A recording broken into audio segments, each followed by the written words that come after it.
Good morning or afternoon or wherever you are. This is Tech for Senior. I'm Ron Brown. I'll be your host today. It is episode 165. It is, of course, Memorial Day in the United States, which is May the 29th today. Welcome and big crowd, even though it's Memorial Day. Huey and I were wondering if everyone would be off holidaying or if everyone was going to come and listen to us. So I want to thank everyone for coming today. Thank you for being here and supporting the channel. If you are out there watching this on a YouTube replay, thank you for watching. And if you're on a YouTube short, just click the link and it'll take you right to the show. This show, of course, is being recorded and it'll be on our YouTube site this afternoon. So if you missed it, you can watch it again. We have a great show for you today. We're going to be talking a lot about robotic vacuums. We're going to talk about security news. We're going to talk about AI, and we're going to talk about SSDs. And Ray's got a surprise for you for the music outro. Hint, hint. So we're going to have lots of fun today, and it'll be a great show. Now, for those of you who read the Saturday newsletter, you will, of course, already know this because we publish the schedule for today in the Saturday newsletter. You and I meet Saturday morning and make up the show, and then we put it in the newsletter for you. If you did read the newsletter this Saturday, you probably will also know about I feature a YouTube channel each week in the newsletter. And if you are a creator of videos, YouTube videos, you're interested in creating videos, the channel that I featured was the creators channel from YouTube. And it's a great channel that tells you all about things that you can do to help creating videos for YouTube. It's called the creators channel. And the links, of course, are all in our Saturday newsletter. Now, I have a very special reason why you're going to want to watch next Saturday's newsletter, because we're going to make you some money. And everyone likes money. So next Monday is Bring a Friend to Tech for Senior. And so what we hope everyone will do is either go and get your neighbor, drag him over to your house, and sit them down in front of the TV or whatever you're watching, and get them to watch the show. Now, if you want to give out the YouTube or give out the meeting info, and they can log in themselves with Zoom, then that's great too. And so we want you to bring a friend to Tech for Senior next week. We have a great program lined up for you, and it should be a lot of fun. I'm going to devote a little bit of the time on next show, on Monday's show, to if you want, you can introduce your guest. If you don't want to, you don't have to, but if you want, you could just introduce them. I'm going to bring a guest. I've already talked to him about it, and he's going to come. So it should be lots of fun. So what you need to do is, in order to, anyone who brings a friend can, of course, enter the draw that we're going to have.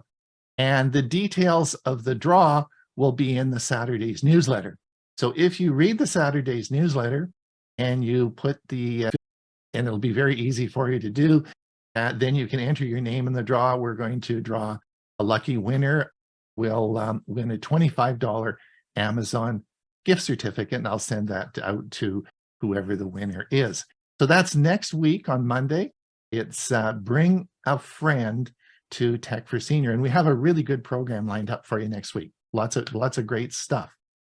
Not only do we do our Monday show, but we also have a Thursday show, which is called Tech for Senior Live, in which we review all the tech news of the week.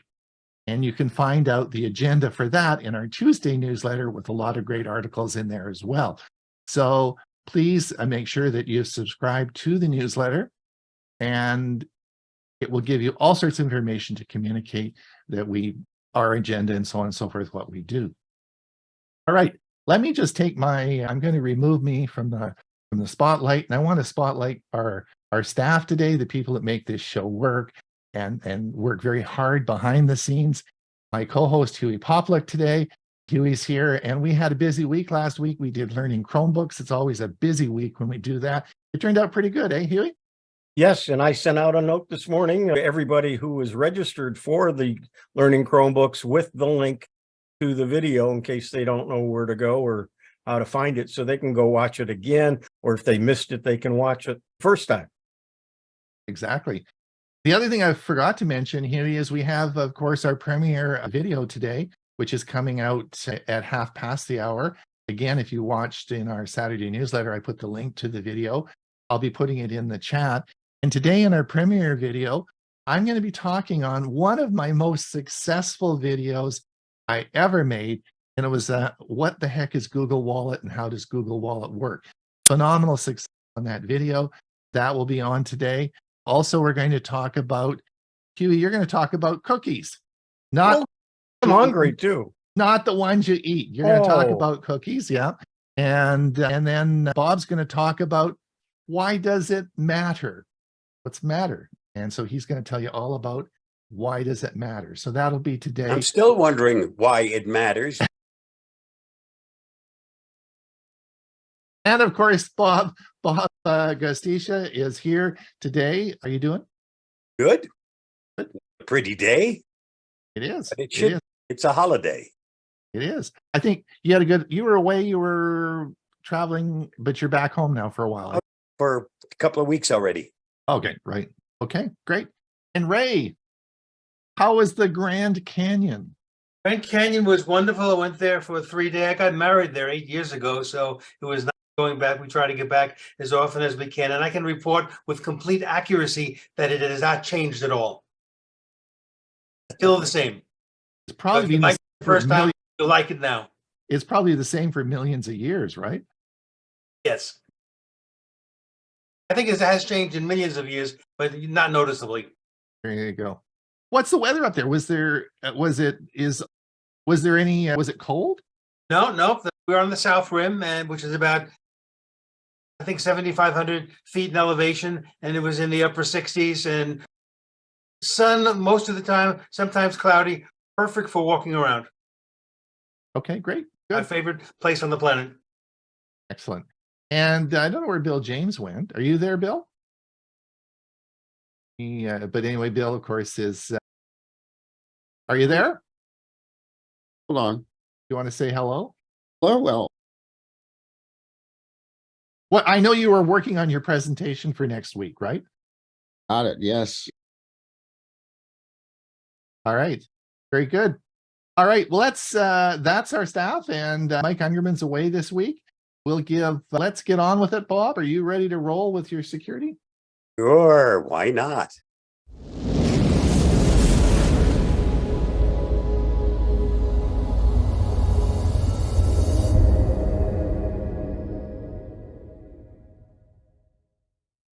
Here is my security news roundup for the week ending May 26, 2023. KeyPass exploit allows attackers to recover master password from memory. A proof of concept has been made available for a security flaw impacting KeyPass password manager that could be exploited to recover a victim's master password in clear text under specific circumstances. Apart from the first password character, it is mostly able to recover the password in plain text, according to security researcher Mahoney, who discovered the flaw and devised a POC, said, "No code execution on the target system is required, just a memory dump." KeyPass has maintained that the password database is not intended to be secure against an attacker who has that level of access to the local PC. Read more at thehackernews.com. China bans U.S. chip giant Micron, citing serious cybersecurity problems. China has banned U.S. chip maker Micron from selling its products to Chinese companies working on key infrastructure projects, citing national security risks. The purpose of this network security review of Micron's products is to prevent product network security problems from endangering the security of national critical information infrastructure, which is a necessary measure to maintain national security the Cyberspace Administration of China said. The CAC did not disclose the specific cybersecurity concerns posed by Micron, but cited violations of local law and regulations. Read more at thehackernews.com. Data stealing malware discovered in popular Android screen recorder app. The app package named com.tsoft app is screen recorder, which accrued over 50,000 installation, was first uploaded on September 19, 2021. The malicious functionality is believed to have been introduced in version 1.3.8, which was released on August 24, 2022.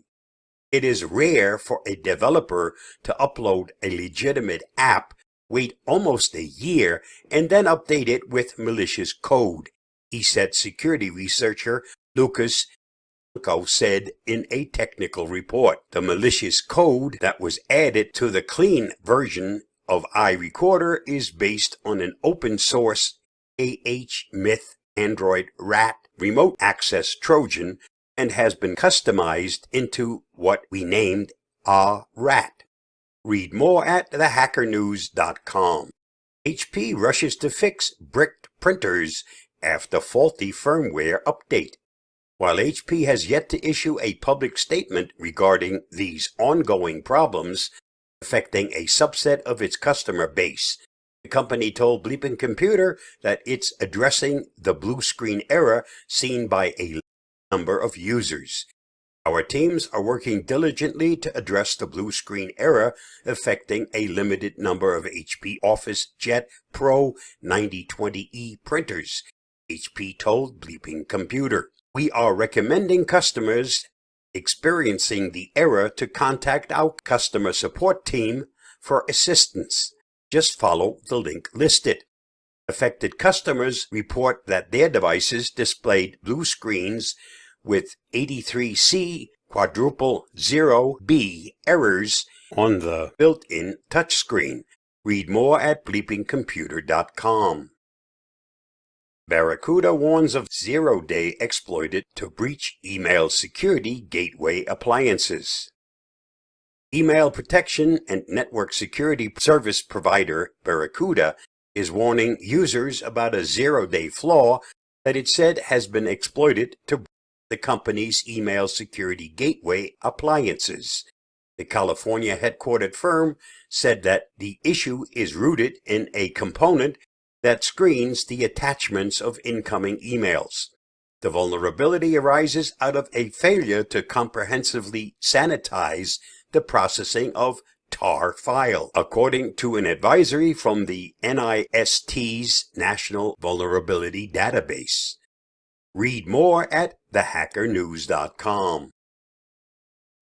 A new antibiotic discovered with AI may defeat a dangerous superbug. Using artificial intelligence, researchers say they found a new type of antibiotic that works against a particularly menacing drug-resistant bacteria.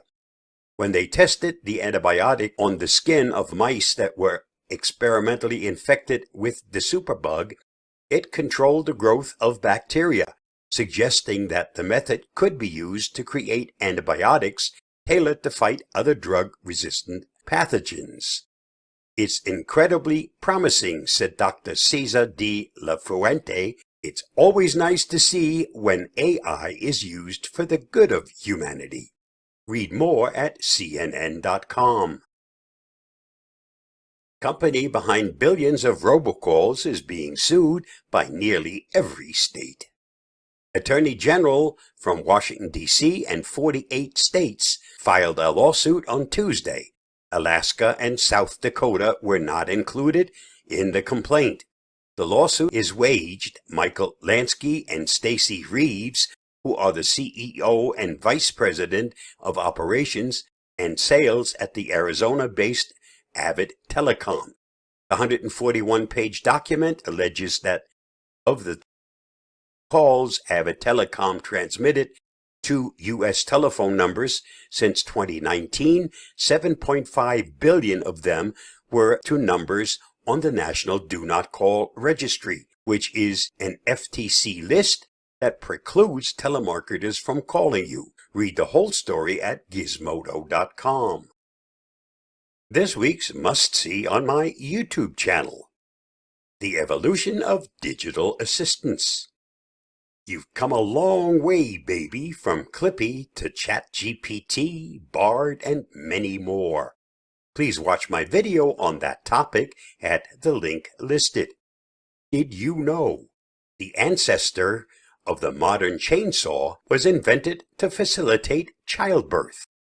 Amelia Earhart and Eleanor Roosevelt once sneaked out of the White House event, commandeered an airplane, and went on a joyride to Baltimore. Psycho was the first movie to show a toilet flushing. If they only knew how that opened up the floodgates.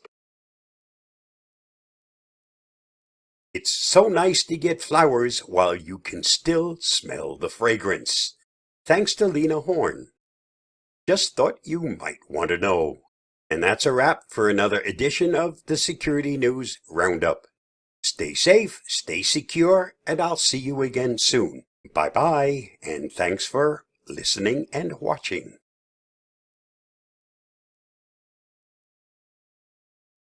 Google's reading mode, the reading mode that makes everybody happy. You get to see your website, or in this case, your email, without having to look at any ads.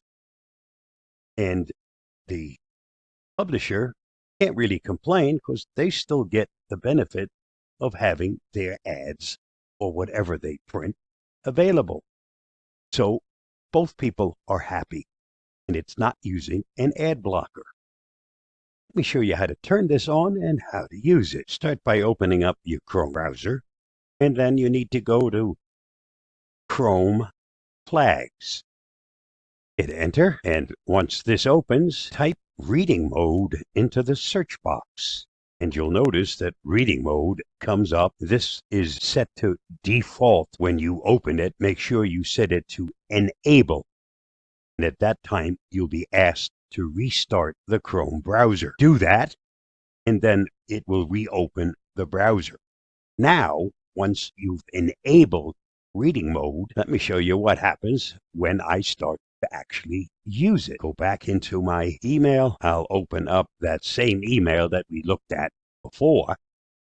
And now up on top, this little square box with the dark on one side, select it. And actually what it's showing you is you're going to get two columns. As soon as you hit it, you now have two columns.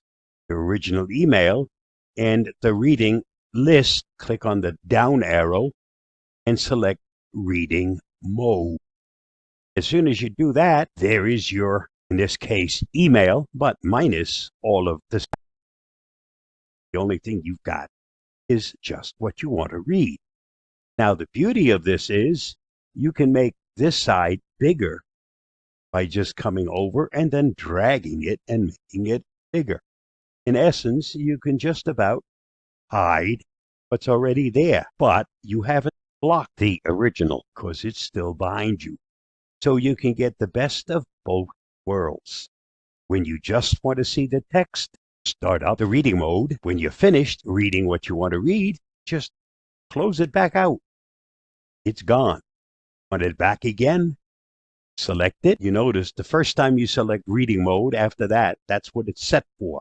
You can then go ahead and choose one of the other options. But this is what we need, and you can select its size, blocking out what's behind it, bringing it back once you move it over.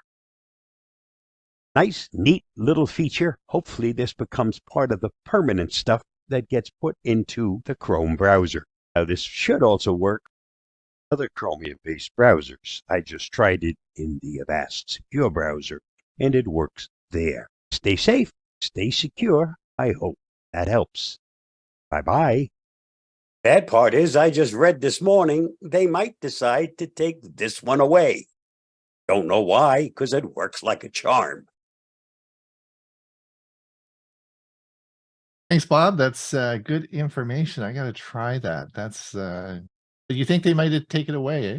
Don't know. There's talk that they might discontinue it. It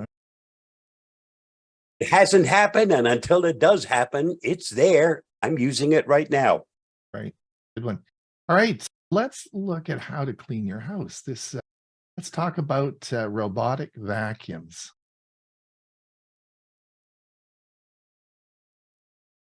If you're looking for a robotic vacuum, this looks like a great deal. Lots of cool features, 30% off. Before you hit the buy button, don't do it. It's missing one essential feature that you must have. Let me explain what that is in this video.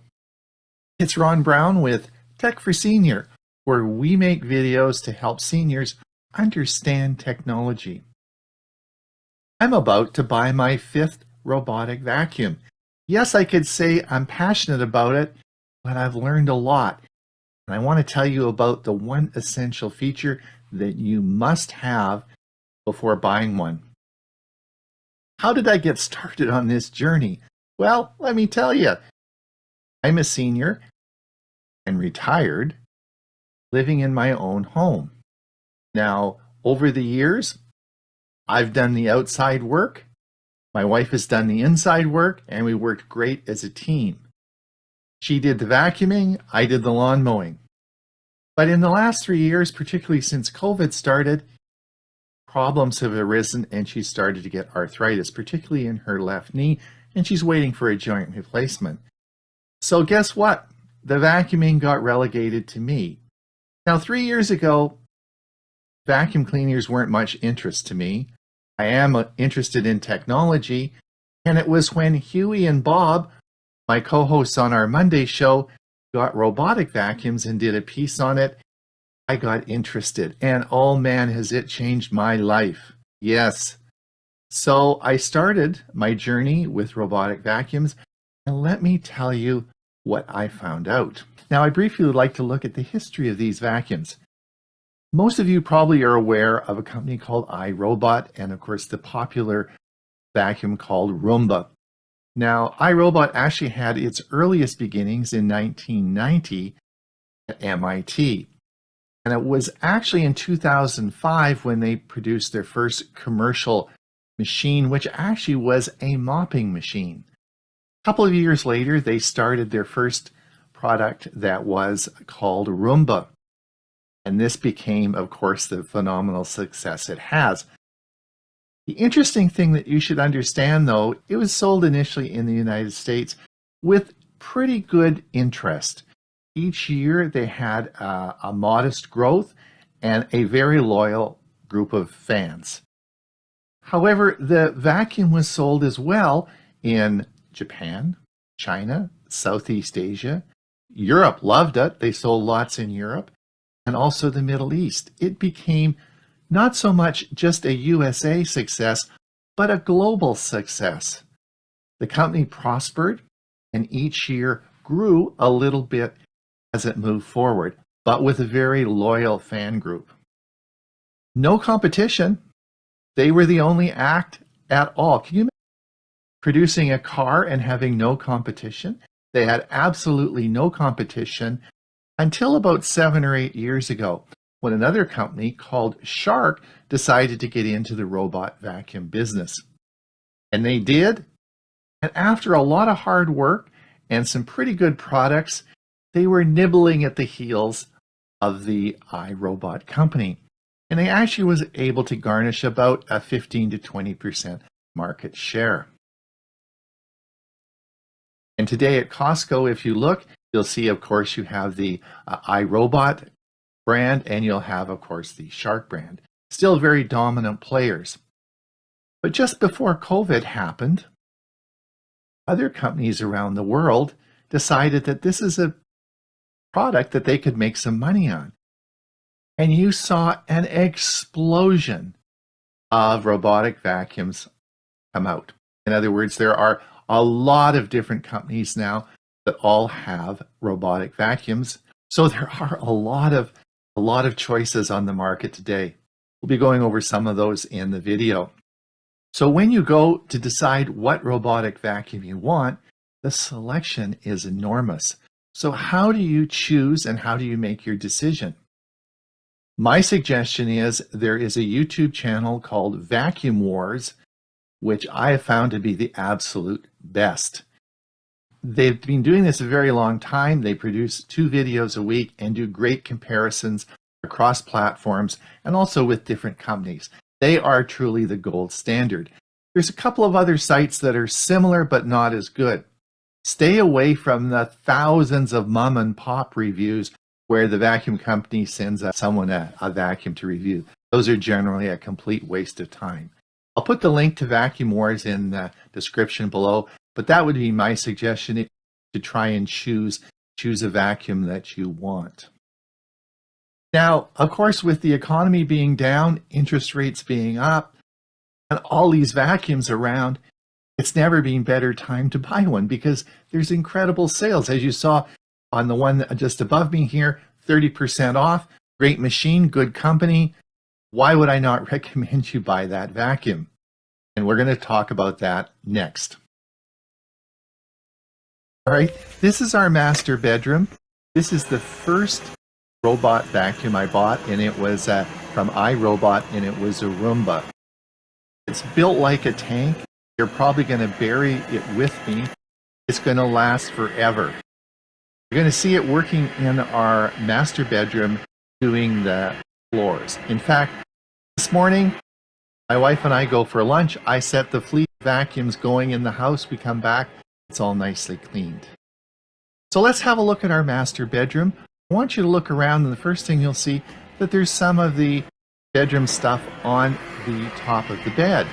Well, you do have to pick up a few things like carpets and we have a throw rug and things like that, so we put it on top of the bed. And if you look around our master bedroom, you'll also see the floor is clean. It's always better if you have a robotic vacuum to have your floors unobstructed. So we have made a concerted effort to get all that stuff off the floor, which really makes it a lot better.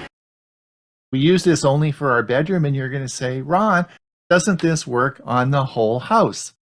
Yes, it does, but there was a problem when we used it in the kitchen.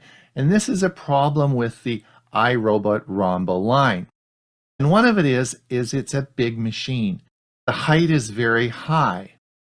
And I'll show you the comparison and some of the solutions I had.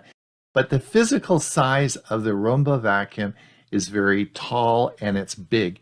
And it has trouble getting in certain locations and got into some big trouble in our kitchen. So let's look in our kitchen and see the problem I had using it. Well, if you look on our counter, you'll see the lip by the floor there. It's not level. And the robotic Roomba vacuum would go down underneath the counter, as you see here, but it's not level. In other words, the counter's level, but whether the floor or the cabinets weren't level, and the distance between the bottom of the counter and the floor gets less as you go down the room. So what happened is the robotic vacuum would go down and keep close in there and get stuck because it would wedge itself in. So when I would come back, of course, it would be stuck and didn't complete the job.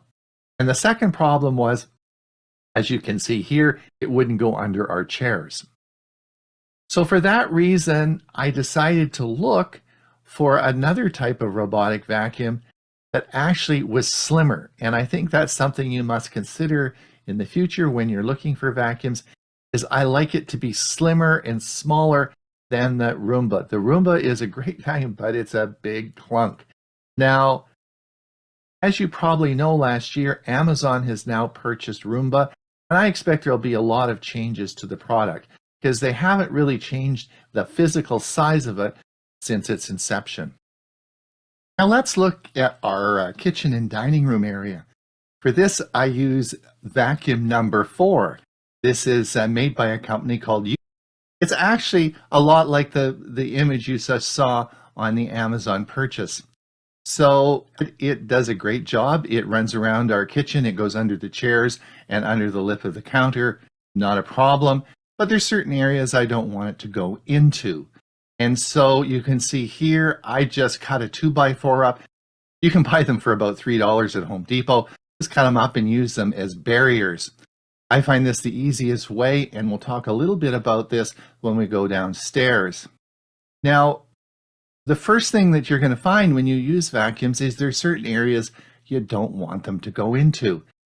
And over the years, we've looked at a lot of different processes, a lot of different features. So on the Roomba, for example, with my Roomba came these two devices that are laser pointers, and you turn them on and they will point a line and the vacuum will go past that line. So it's an easy way of deciding when you're trying to run these machines as to where you want them to go. Other companies have magnetic strips. You put them on the floor and they won't cross over. So while you're figuring out how you're going to run your vacuums, there are obviously certain areas you don't want them to go. Also, we did have one little oopsie when one did go down the stairs. So I always put, as you see here, a board so it won't go down the stairs. By and large, we're happy with this. So the Roomba does the bedroom and the bathroom, and the Eufy does the kitchen and dining room area.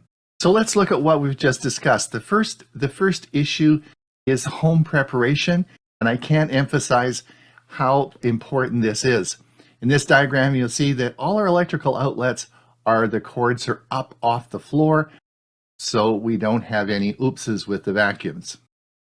The second issue is you'll really want to look at the size and features you want, and Vacuum Wars can help you with that. And the third thing that you need to decide is how you're going to compartmentalize and decide where you want the vacuums to actually work. And that's where I wanted to talk to you about the feature with vacuums that you must have. And that is a software feature. So this was usually just found on very expensive vacuums. And Roomba in the early stages didn't have this, but they put it on their very high-end vacuums. It is the ability in the app, because all these vacuums will run on an app on your phone, is the ability for the robot vacuum to map your house. In fact, the robot will go around and create a digital map with all the rooms. Some of them do multiple floors of your house. You then have the option of putting no-go zones into different areas you want the vacuum to go.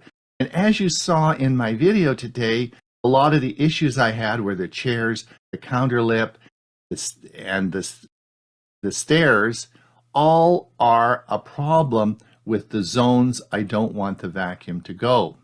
You'll see in this picture, this is a couch down in our this is a couch down in our sunroom, and underneath you'll see that it is a pull-out bed. Well, the springs go pretty low to the ground, so the vacuum always gets stuck under there. So I've put, of course, a 2x4 there so it won't go under. Again, all these issues get solved if you have the no-go zone feature in the software on your phone app. This is so important. And now it is on so many vacuums, and even the lower price vacuums are putting this on. And that was the problem with the Amazon slide I showed you at the very beginning. That actually was an old model that Eufy had. Yes, it is on for 30% off. Yes, it's got some great features, but it's missing that no-go zone feature. That's so important. If you're going to buy a vacuum, make absolutely sure. Both the models, the Shark and the Roomba that are sold at Costco locally here, don't have that feature. But it is a very common feature on any vacuum that's made in 2023. I wanted you to be aware of that so that you make your best purchase decision, because that is the most important feature that I think that you need in a vacuum. It's Ron Brown with Tech for Senior. Hopefully you've enjoyed this video.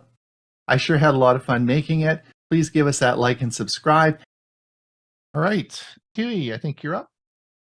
All right. Stay informed on AI trends with these newsletters in 2023. I'm ℍ𝕬𝕠𝕠𝕝. I currently read 15 AI newsletters to stay informed about the latest developments in the field. The field of AI is moving incredibly fast, and it's almost impossible to stay up to date with all of the new inventions. Subscribing to regular AI newsletters is a great way to stay informed on the latest AI news and research. They provide a variety of viewpoints on the latest AI trends and developments. This helps me gain a more comprehensive understanding of the field. These AI newsletters provide access to a steady stream of high-value content that will ensure that I'm up to speed on the most important topics. I also learn about the latest tools. I get insights into industry trends and how AI is transforming various sectors. I learn about the latest research papers, cool tech releases, and investments in AI. AI newsletters provide content that cuts to the core of AI's biggest issues and is delivered in a concise and accessible format. Reading AI newsletters is crucial for me to stay informed about the latest trends and developments in AI. Artificial intelligence is transforming the world at an unprecedented pace, and it's tough to keep up with all the new inventions. However, subscribing to a few well-written newsletters is the best way to stay informed on the latest AI news and research. In this presentation, I will present a list of 15 AI newsletters that I read. They cover a wide range of topics from AI research to industry news and insights. These newsletters are written by experts in the field and provide valuable insights into the latest developments in AI. Most people who are interested in AI will find these newsletters an important way to follow the AI developments. Choosing just one should be all that you need. I will give you a short idea and a screen capture of the 15 that I read so that you can choose the one you wish to subscribe to. This is the list of all the ones I'm going to cover, and I'll show you this list again at the end of the presentation. Ben's Bites, a daily newsletter about artificial intelligence. It provides readers with a brief overview of AI topics with a touch of humor and is read by over 100,000 people. The newsletter also provides links to related news stories. There is also an option to join the community. You'll see on the right part of one of the newsletters, and you'll see that each of the lines has a link to it. Here are some more from Ben's Bites, and each of these have links to them. This provides a lot of time for me to check out many interesting AI-related websites. TLDR, do you know what that stands for? Too long, didn't read. This newsletter, the TLDR AI, is a daily newsletter that covers the latest in AI, machine learning, and data science in 5 minutes or less. It is read by over 225,000 techno-savvy early adapters interested in AI products. There are posts from the past 12 days which discuss topics such as AI hoaxes, photo editing, open source AI, and more. You'll see on the right, there are some articles, and then here's some more from TLDR AI. Each of the underlined headings is a link. Inclined AI is a daily newsletter that explains AI in plain English. It covers the latest AI news, trends, product launches, hoaxes, privacy problems, open source AI, and other related topics in 3 minutes or less. The newsletter is read by over 20,000 people. AI Business is a weekly newsletter written in plain English that covers the latest news and trends in AI, articles, commentaries, reports, podcasts, and ebooks. It's read by over 30,000 subscribers. Daily Prompt from Copy AI is a daily email that contains a prompt or other information about Copy AI. It provides tutorials to help users get the most out of the tool. But if you don't use the tool, the prompts are very good. AI Unleashed is a newsletter that focuses on the latest developments in artificial intelligence. It covers a wide range of topics, including machine learning, natural language processing, computer vision, and robotics. The newsletter is written by a team of experts in the field of AI, and it provides in-depth analysis of the latest research and trends. AI Unleashed is a valuable resource for anyone who wants to stay up to date on the latest developments in AI. You'll see on the right what it looks like. Product Hunt Daily includes a roundup of the latest products that have been launched on the platform. These products cover a wide range of categories, including productivity, design, marketing, and, of course, AI. There's an AI for that. Features new AI tools. It looks like they post a new issue every 4 to 11 days, with each issue featuring 13 to 14 new AI tools. There have been 9 to 12 issues posted in the past month. Who, What, Why AI is a weekly post about artificial intelligence. It covers topics such as the speed of movement in AI, the benefits and the challenges of AI, and how AI can be used to enhance our experiences. It also provides recommendations for books, stories, and updates on the latest AI tools. Again, lots of links. And one feature they have that I really enjoy is AI Gone Wrong. And you'll see the prompt for this was Galaxy Purple Vibe of a Shoulder Bag. Yves Saint Laurent collaboration, masterpiece in UHD. Beautiful picture, but it certainly isn't a very accurate one, I think, of what they were looking for. Future Tools Weekly is a newsletter that delivers 5 innovative AI tools, 3 exciting news articles, 3 inspiring videos, and 1 new way to make money with AI to your inbox every week. I watched a video by the author of this newsletter yesterday on YouTube, and he really does a great job. If you want to watch his videos, you want to do a search for Future Tools. Medium Daily Digest and Medium contains information about various topics related to artificial intelligence. It includes pieces about ChatGPT plugins, Midjourney prompts, Google Bard, Microsoft Palm, and the various AI-related tools. The articles are written by various authors and contain information about how to use these AI tools, examples of their use, and tips for using them. However, it is a paid service. You'll only get the headline, and if you want to read the entire article, it's $5 a month or $50 a year. Newsletter by Sung-Young Cho contains a variety of industry reactions to different news stories, research and developments related to mathematics, AI, large language models, self-driving cars, software development, distributed databases, and military technology. The reactions vary as some readers provide additional resources while others criticize the practices of certain companies or discuss the implications of certain news stories. Some very good articles in this newsletter to take a look at. Tech Brew newsletter informs the business leaders about the latest inventions in technology, automation, policy shifts, and more to help them make smart decisions. It provides a list of their latest stories, quick insights, and ways to follow them on social media. Superhuman Learn is a newsletter about leveraging AI to boost productivity and accelerate careers.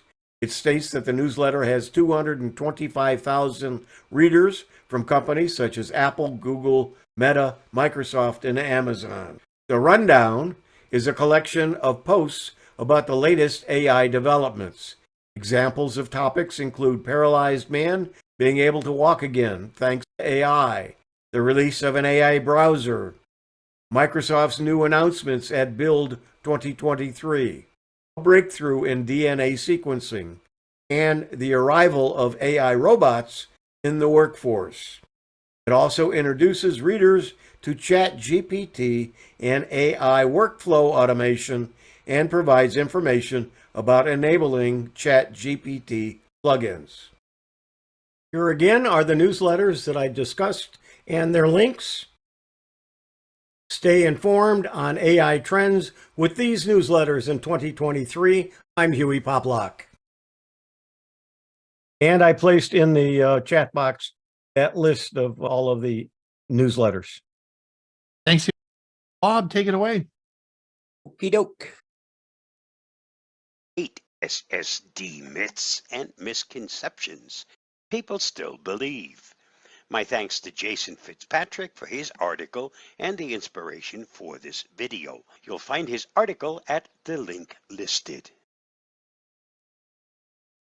SSDs are too expensive when compared to their mechanical hard drive counterparts. Solid-state drives still cost more per gigabyte of storage. It's true. If you haven't gone parts shopping recently, you might still think that SSDs are a too costly upgrade you should skip.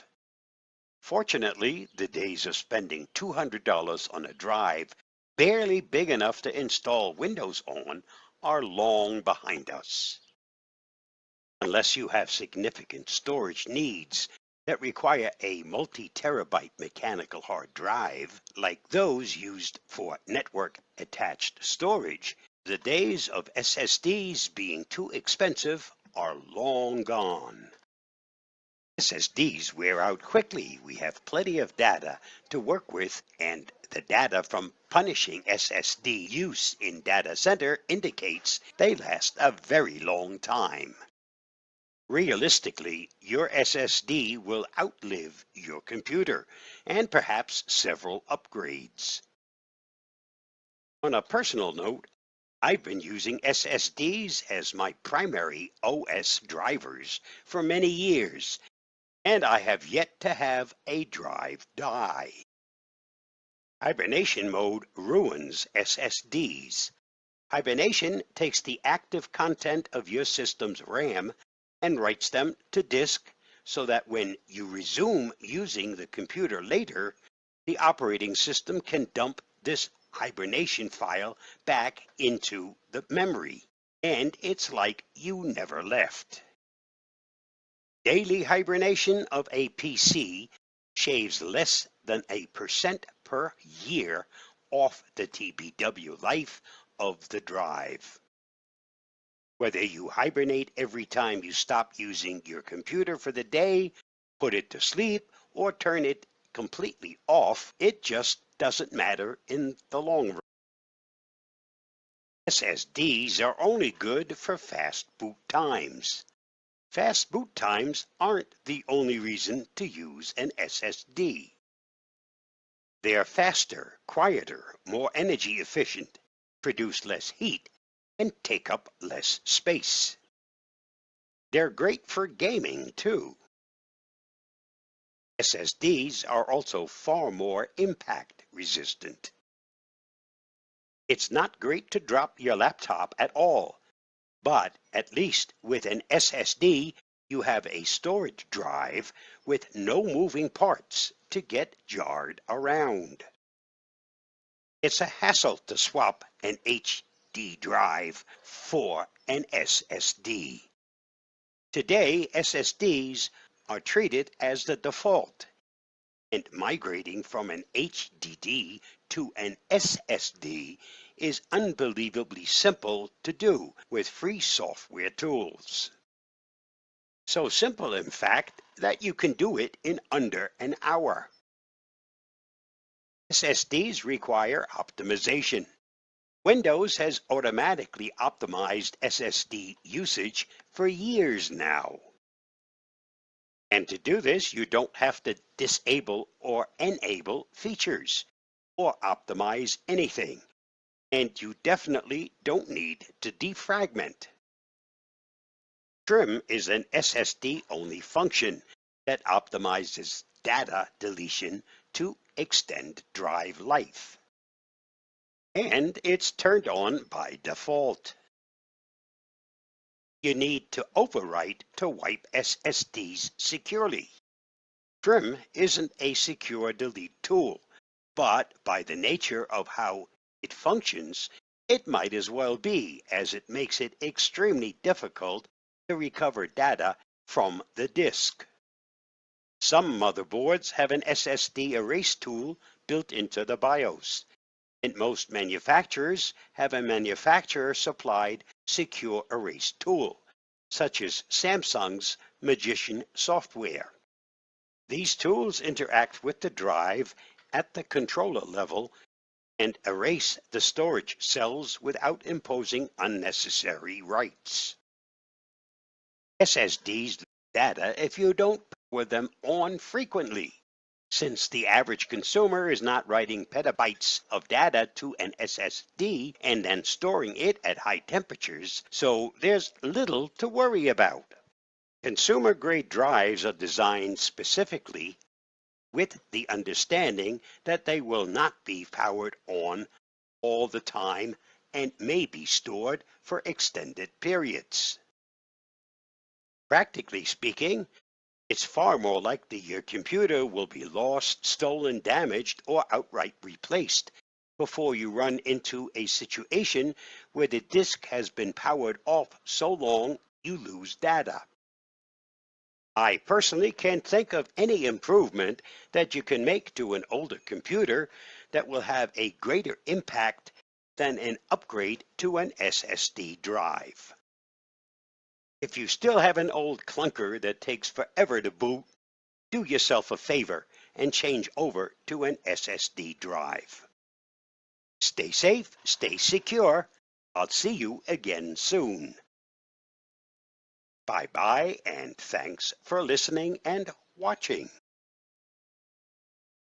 Thanks, Bob. Ray, Okay, take it away. you close down YouTube or something? Oh, yes, that's a good point. Thanks.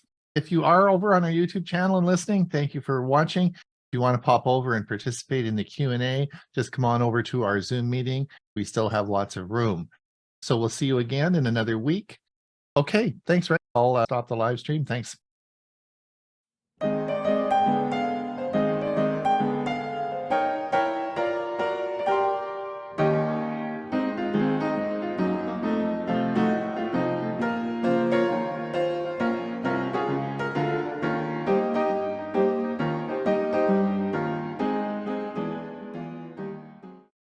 And Margaret, Ah, timeless icon of entertainment.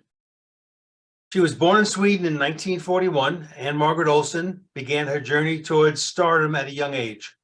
Her family moved to the United States when she was just a child, and it was there that her passion for performing blossomed. She trained as a dancer and quickly caught the attention of industry professionals with her undeniable talent. Her breakthrough came in 1961 when she starred in the film Pocketful of Miracles, which earned her a Golden Globe Award for Most Promising Newcomer. Now, throughout the 1960s and 70s, Anne Margaret solidified her status as a sex symbol and became a fixture in popular culture. Her performances in films like Bye Bye Birdie and Viva Las Vegas, alongside Elvis Presley, showcased her magnetic charisma and electrifying stage presence. She effortlessly transitioned from acting to singing, releasing a string of successful albums and earning Grammy nominations for her soulful vocals.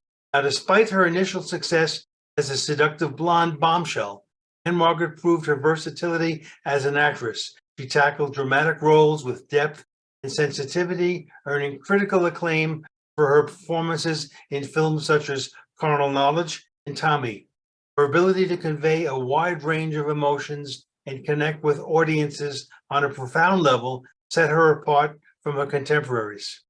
Now, as the years passed, Anne Margaret continued to grace both the silver screen and the stage, showcasing her enduring talent. Her resilience and dedication to her craft have earned numerous accolades, including 5 Golden Globe Awards and 2 Academy Award nominations. Now, beyond her artistic achievements, Anne Margaret has also demonstrated a philanthropic nature, supporting causes such as veterans' rights and cancer research. Her genuine warmth and compassion have endeared her to fans and colleagues alike. Now, I was surprised that the above paragraphs from OpenAI.com did not mention her near-fatal accident in 1972, when she fell 25 feet from a stage in Lake Tahoe and lay unconscious in a hospital for 5 days. Her jaw and several facial bones were broken, as was her arm. At the time, most thought she would never perform again, but they were wrong. Now, I had the opportunity to see ℚ·Margaret in person at a small venue in Las Vegas almost 20 years ago, thanks to my wife, who purchased the tickets to surprise me.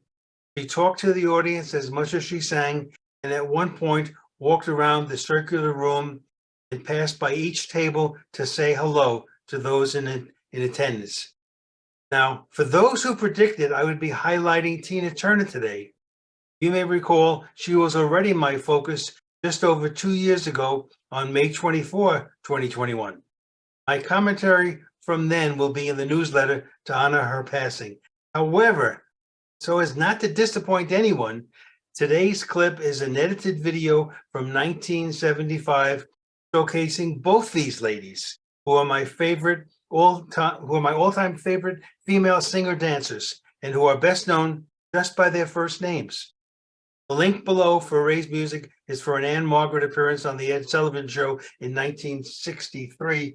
And now let me take you to ℚ·Margaret and Tina Turner. It doesn't get much better than that. I don't know how you do it, Ray. You surprised us again. Amazing. And you found both. That's why I get paid the big bucks. Well, thanks so much. We definitely look forward to your article on Tuesday. That'll be great.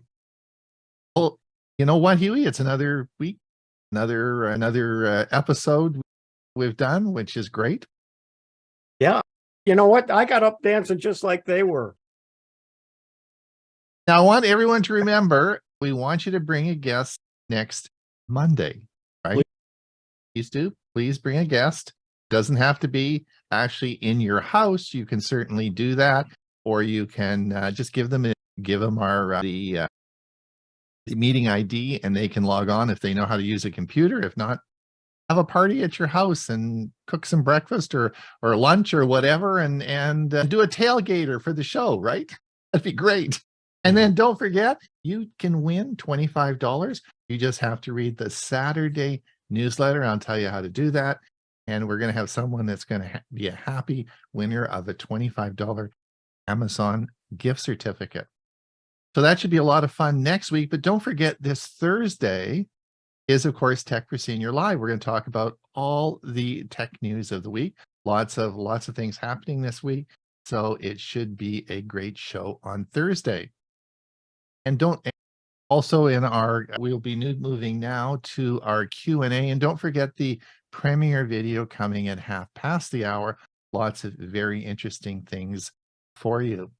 I had one thing I just wanted to tie. I know Greg's got a question, but I wanted just to tell everybody one of the things I didn't get a chance to put in my video, and this is something, because it just ended up being too long, was that as a physician, most of you know I'm a retired physician, but I'm sort of an old guy that did a lot of unique things, and I like to go around and do house calls. And I had a huge group of seniors I looked after, and I went around and didn't have them come to the office. I saw them in their homes, and a lot of reasons why they couldn't come to the office. So I went and saw them. And it was one of the greatest parts of my whole practice.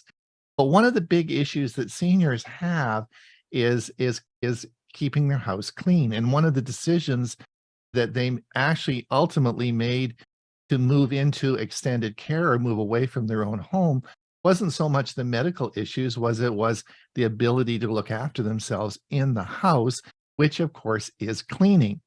And now, of course, you can get a cleaner to come in and you can do all sorts of things like that. But one of the things that is so cool about robotic vacuums and the technology, I think this is it's a simple technology. It really does do a much better job in cleaning your house. And it's something seniors can use to stay in their homes longer. They don't have to get those great big, we have a central vacuum system in our house, which has this huge huge tube that you have to haul around. I don't think seniors can do that. We have a canister vacuum that you have to haul around and try and do it.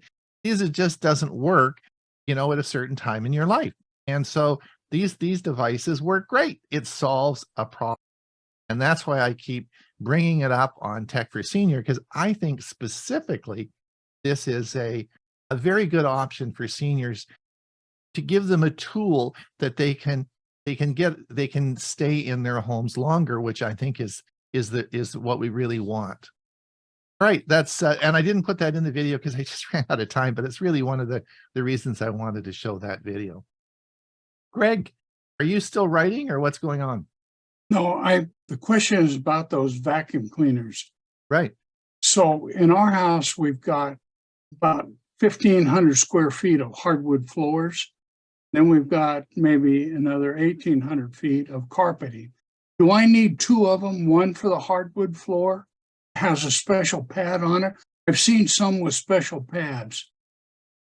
No, in fact, again, vacuumors will sort of help you look at that. There are certain vacuums that do better with carpets. There are certain vacuums that do better on hardwood floors, and there's those that do work on both, right? So you have lots of choice. And so you can get a vacuum that does well on both, and it should not be a problem for you. Thank you. Hey, Ray, how's your eyes doing? Fine. They're back to, the doctor said they were 20/20, except this kind of surgery, you're never going to read the small print. So I'm using my computer. If you see email messages from me, Greg, they're in 20 size font now. So do you have to wear the sunglasses outside? I do, because right now my eyes still are a little sensitive to sunlight. Before they weren't, but now if it's a bright day, I'll have to have sunglasses on. It makes me look cool. Thanks. Drew, go ahead. This is not related to today, but to last week. I noticed through a recent upgrade to my Samsung phone, we were talking about a program called the Magic Eraser that's available for people that have the Google One and the Google Pixels. If you have a Samsung phone, you can go into the gallery program, and when you go in to edit a picture and you tap on the three dots, there's a new program in there called Object Eraser. And it performs a very similar function to the Magic Eraser that Google has. And so if you have a Samsung phone but don't have access to Magic Eraser, you might want to try Object Eraser. Did you discuss that last? I can't remember. Yep, that was discussed on Sunday. Yeah, it's not new. It is pretty good. If you don't use Google Photos and you have a Samsung, And you should use Google Photos. yeah, the Samsung Gallery app has several features that are pretty good, and that's one of them. You had a question, comment, or what? Comment on Ray's music. I just want to point out that both those ladies are not young, even in that video, because that was what, 9 years ago, Ray, right? Actually, no, that video was from 1975. Okay. that I But showed. it's still, because Ann Margaret's still alive. She's 82 right now. And boy, they both look good and they both sounded great. A lot of life in those legs. We all talk, we all see today's artists, but we should not forget the ones that growing up. And Margaret and I are the same age. Can you still dance like that? I never could. Your legs aren't as good either. No.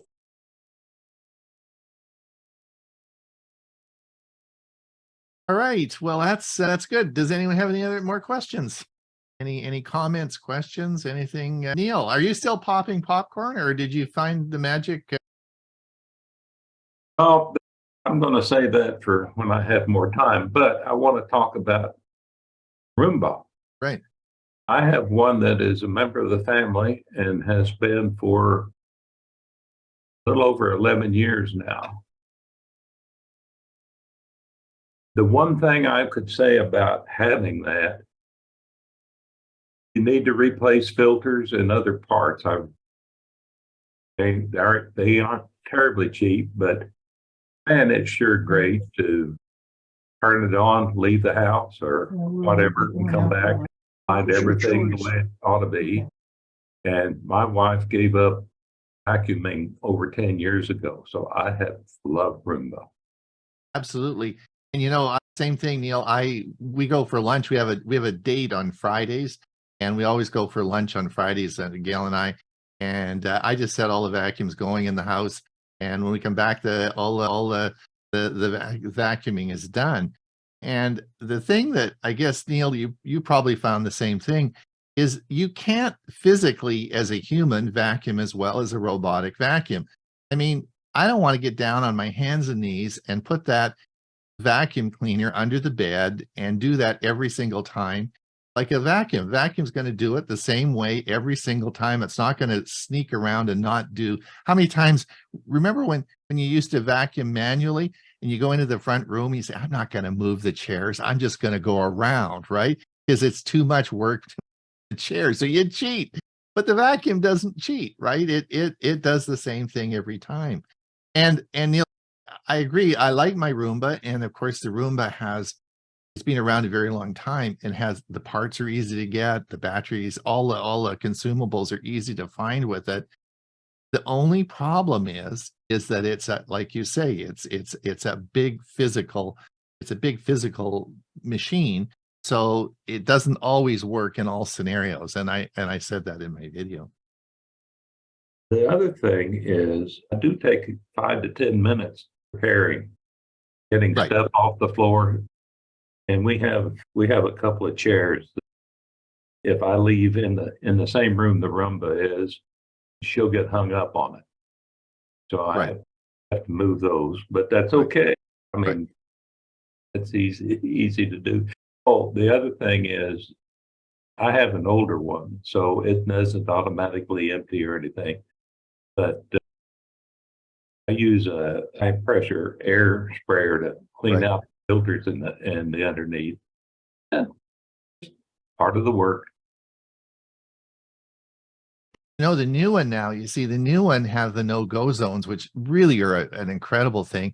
Plus, they have forward-facing cameras and all the different technologies they use, so that the whole issue of preparing your house is probably less and less. And that's why I said I'm looking for vacuum number 5, right? It's going to get better. It just gets better with all this technology. I did want to respond to the one other question. She'll go anywhere. We have some carpet. We have most of ours are wood floors. Doesn't matter. Yeah, and Roomba is actually it had the dual roller system, and it's actually one of the best models that if Greg, you're listening, the Roomba is one of your best models for vacuum and floor, for carpet and floor. It's really a good one for that. Donna, go ahead. Yes, I'll share. We have a long time. They're fantastic. Why aren't you just simply doing an air popper? There's no grease, there's no fat. It's healthier for you. That's my comment. Hewie, 15 newsletters on AI. Sweetheart, do you anything else with all the classes and everything else? My God, me at that computer 15 hours a day. Anyway, that's all my comments, gentlemen. Thanks, Donna. Let me respond to that. I'm talking way too much, but let me respond, Donna. I don't like air popcorn. It just doesn't suit. I like mine where it pops, and I don't use as much butter as Bob does, but it comes out tasting butterly and it's crisp. I used an air popper for years. I'm sorry, Donna, go ahead. My husband eats popcorn every night, and this bowl is giant. I mean, giant. It must have 10 cups of popcorn every night, and he air pops. He loves it. Buys a 25-pound bag of.